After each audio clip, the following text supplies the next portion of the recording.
Yeah, I mean, when T20 came around, obviously I had to push myself with what I had, with my limitations. Obviously, I had to make sure that I be a bit more innovative, bit more creative in how I do things. I don't have the power like Chris or Kiran or somebody like that. So for me, it's all about hitting gaps. When I want to hit, I can hit.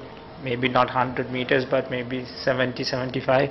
But it just helped me when batting opening the batting. It gives me more time out there in the middle. I don't have to panic too much. Always can catch up. So something that I've worked in my mind, how my game should be in T20 cricket, and it's worked pretty well for me.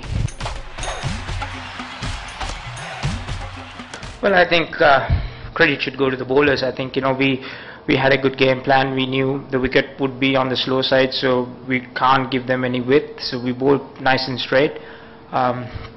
They wanted to hit, good luck to them. If they connect, yes. If not, we were in business. So varied the pace pretty well. Kule, probably the pick of the bowlers in the first 5-6 overs. Tough to bowl to those two guys, but he bowled really well. So I didn't have to use Lasith that much in that period, so everything worked for me. Ajanta came and bowled pretty well, good areas, nice and straight. I think try and stick to our game plans. It'll change from team to team, but guys are executing it pretty well, so quite happy with that. Well, obviously, the World Cup is in Sri Lanka. We should have the home advantage. I think, we went to West Indies. They had the home advantage. We played in England. We got in the finals. That we can't control. We just try and play to the conditions that been given. Obviously, we had to settle into two different venues of Hambantota and here. Hopefully, we'll get to Kattaram as well, and we have to assess that conditions and see how we can go about things. But like I've said from the beginning, it's all about taking one game at a time and going through the processes. It's quite easy to make mistakes in T20 cricket. We just need to make sure that we're not complacent, and that we try and control what we can control, which is how we go out and perform out there.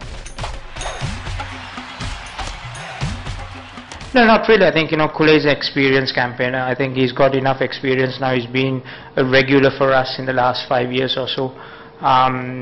He's been the #1 ODI bowler for a year before he got injured. Came back strongly after the injury as well. Been playing around in the IPL and all that, so he plays a lot of T20 cricket. He knows what to do. Both him and Lasith have a very good understanding with the new ball. Very good friends as well. So they've got that thing sorted out. I don't have to do pretty much. I just keep Lasith mid-off. They talk to each other and they go ahead and do the job for me. So that's the thing. I mean, as a captain, you can't force people to do things. I would love them to, take control of things because the ball is in their hands. So have the freedom to go out and enjoy themselves, which they're doing.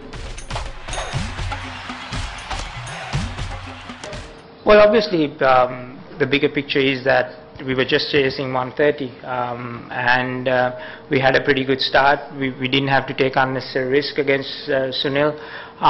So, we just milked runs off him. He had a very defensive field.